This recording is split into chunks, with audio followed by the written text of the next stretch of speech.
What a tremendous chamber meeting it was, as the Ponchatoula Chamber After Hours event was held at Rosaryville, home of Camp Kateri this summer. The kids helped with the festivities, making a giant banana split. You had to just be here at Rosaryville, and such was the case with at least one candidate, Lila Hogan, running for judge. Well, you've been to many events so far, I know that for a fact, but nothing quite like this. The kids were the stars. Oh, absolutely. And the banana split, terrific. I love the chamber. I love Ponchatoula. This is great. Shows you the nooks and crannies in this 21st Judicial District. Oh, absolutely. What's interesting is the different types of people and families all over the district. I mean, from Head of Island all the way to Watson and Easleyville to Manchac and Kentwood, Wilmer, everywhere. It's just been great. Well, there's always talk of splitting the judicial district because it is one of the largest ones in Louisiana. But, you know, over the years, that talk has subsided a lot. And I think that's good, because we have a wonderful judicial district. The 21st Judicial District, Tangipahoa, Livingston, and St. Helena.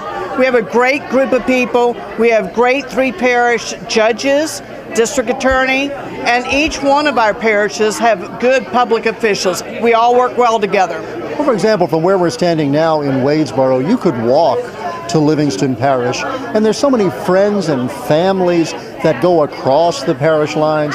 You know, if you live in Ponchatoula, you go to Springfield all the time, and that's just one example. But wouldn't it be a shame if we were divided? I agree. I would like for us to continue being together. In fact, I haven't heard anybody talk about dividing the district in about 20 years. Well, you know, they talked years ago that no one from Livingston could get elected, and then we went through about 20 years in which all the new judges elected came from Livingston Parish, or at least it seemed that way. Then, you know, Blair Edwards was able to get elected, obviously Ernie Drake. I mean, just when you have an axiom in politics, it gets disproven. That's correct. I don't think people really, that's not a big issue anymore. Your place of residence is not as important as your qualifications. If you're the best qualified person, the people in West Livingston are going to vote for you, as well as the people up there in Kentwood and Roseland. That's the key, is what are your qualifications? It's not where you live. Well, and of course, people want to take a measure of a candidate and ask themselves, what kind of a judge is he or she going to be? Well, of course. And I think what's important is to understand that a judge has to be fair and consistent and follow the law. And above all, in a family court, the judge needs to focus on the children and what's best for the children.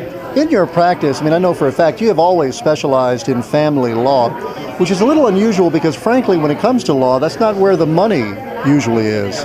Well, don't I know it? Don't I know it? That's right. One thing we know that we did not know the last time we spoke is, for a fact, there'll be an election this fall for a family court judge, because until the governor signed the bill, it was likely, but it wasn't exactly known. That's correct. Our district needs, and the Supreme Court has said, and the Law Institute and the Judicial Council has said, that we need 2 permanent family judges, and we have enough cases to have that. So we needed the bill, and finally the bill went through and it's done.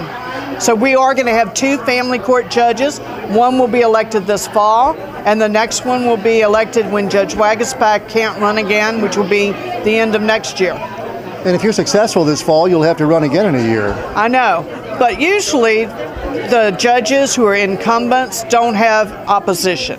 So that's my hope. Well, at a meeting like this, the Ponchatoula Chamber is pretty laid back at their Rosaryville event, but what kinds of questions do you get from voters? You know, it's interesting because I've been canvassing, and what I see is most people will ask me questions or tell me what's happening in their lives. I had one woman say, I have been 17 times in court over the last 23 months. How can you speed up this process? It takes too long. And then I've had others say, are you going to be fair to both sides? Are you pro-mothers or pro-fathers? And I say, I'm going to follow the law. I'm pro-children. It doesn't matter. I'm not for fathers' rights. I'm not for mothers' rights. I'm for children and children's rights.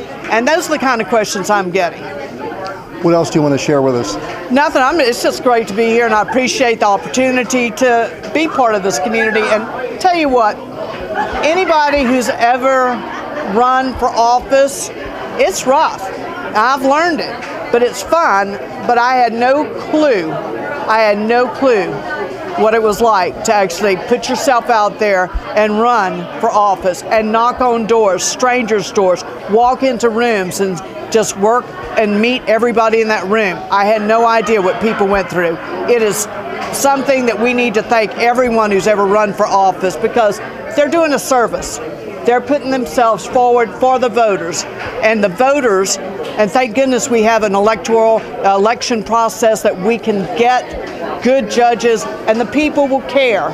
And that's my hope, is that people will actually read, look at the qualifications, see that I'm the most qualified, 37 years of practice. I'm a board-certified family law specialist. I've been doing this more than anybody else in the district. I want this job because I want to help families get through this process without destroying each other and their children with it. So thank you for your vote and your support.